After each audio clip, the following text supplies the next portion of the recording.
Agar almarhum di alam barzahnya senantiasa dinaikkan derajatnya oleh Allah Subhanahu wa taala. Menantu, anak serta cucu, mungkin kalau beliau sudah punya cucu, senantiasa tidak henti-hentinya mendoakan almarhum agar almarhum diangkat derajatnya oleh Allah Subhanahu wa taala. Itulah hidup, Pak. Jadi jangan kita kira hidup ini ruh masih senantiasa bersenyawa dan nempel di dalam jasad dia kita. Kalau waktunya sudah selesai, ya selesai. Mohon maaf, umur almarhum ada 55. 70, subhanallah. Melebihi target dari umat Rasulullah sallallahu alaihi wasallam. Khairukum man ta'allama Al-Qur'an wa 'allamahu. Di dalam yang lain dikatakan khairun nas man tala umruhu wa hasuna amalu. Sebaik-baik umat itu kata Rasulullah, orang yang panjang umurnya dan baik amalnya. Amin. Kita yakin dan kita yakin dengan seyakin-yakinnya persepsi kita almarhum beliau sudah melaksanakan ibadah haji Baitullah. Mudah-mudahan ibadah hajinya juga haji yang mabrur. Dan beliau sudah sama-sama menemani ganjaran pahala haji itu di alam barzah beliau.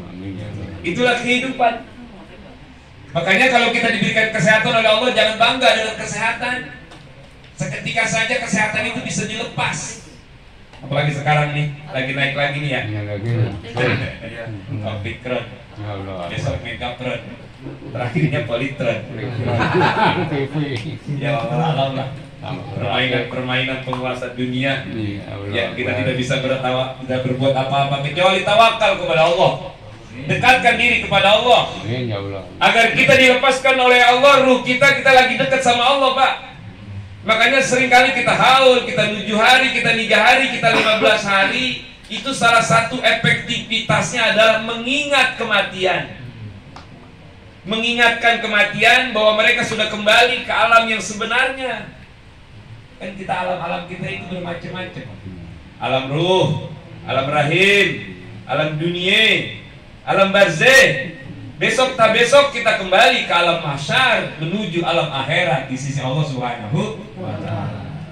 Almarhum Bapak Haji Hunaini sekarang berada di alam barzah. Alam yang cuma 2 posisi, Pak. Yang pertama raudhah min riyadil jannah, yang kedua khufratam min khufarin nar. Yang pertama estimasinya ada satu tempat yang indah bagaikan taman yang ada di dalam surganya Allah Subhanahu wa taala. Tapi di satu tempat di mana tempat itu terbolong juga panasnya api neraka. Mudah-mudahan kita sampai keturunan kita tidak mengalami ini. Amin. Amin. Kalau kita pegang ini agama dengan baik, kita jaga dan kita rawat ini agama dengan baik, yakin kita tidak akan masuk pada kelompok orang yang ke dalam tempat kuburnya itu kuprotam min khufarinir. Makanya hidup itu kalau mau selamat mudah saja. Ulama mengemukakan yang pertama kita disuruh hifzuddin. Apa itu hifzuddin? Jaga ini agama. Rawat ini agama. Kalau kita punya pohon kita rawat ya, Neng. Sekarang lagi musim pohon, musim burung. Ada yang main burung sini? Dirawat tuh burung. Yang suka mancing, malas dirawat. Dirawat. Bukan dibersihin gak itu pancinya? Bersih. Biar tarikannya enak. Coba kalau nggak dibersihin, kotor. Betul kan? Lagi ngedet kesarung, ya kan? Lepas deh tuh gurame. Romancing nggak bisa maju. Dirawat, hifzuddin yang pertama jaga ini agama. Kalau kita jaga ini agama dengan baik, insya Allah, Pak, amin. Kita di kurung batang tersenyum.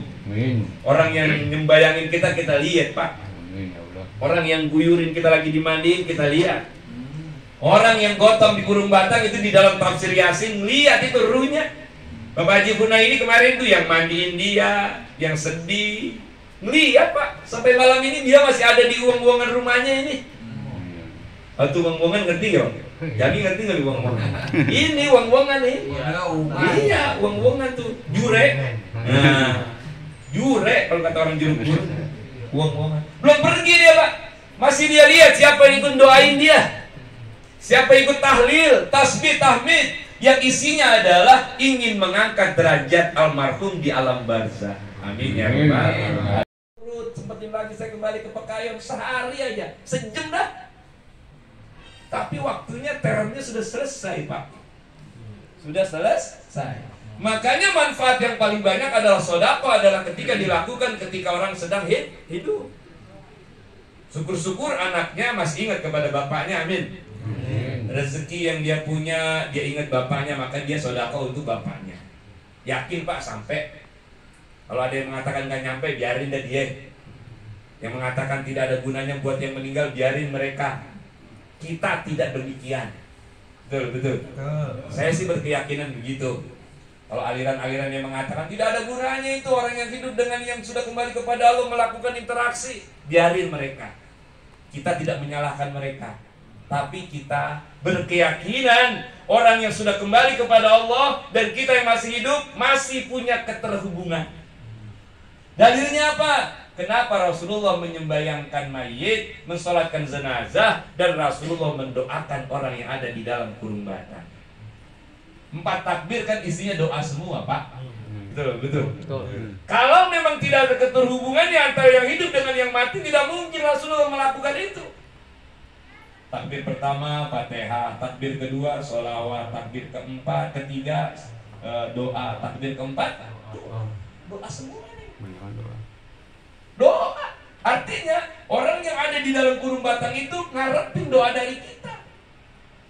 Itu yang buat menguatkan kita bahwa orang yang sudah kembali kepada Allah masih mengharapkan sesuatu terhadap orang yang masih diberikan kesempatan hidup.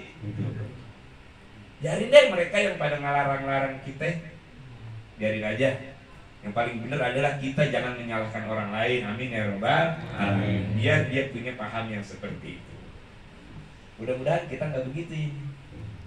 Walladzina ja'u min ba'dihim, itu firman Allah yang membuktikan bahwa kita disuruh doain orang yang sudah kembali kepada Allah. Malam ini kita doain almarhum Bapak Haji Hunaini bin Haji Ismail, dan kita yakin doa kita diijabah oleh Allah Subhanahu wa ta'ala. Saya tadi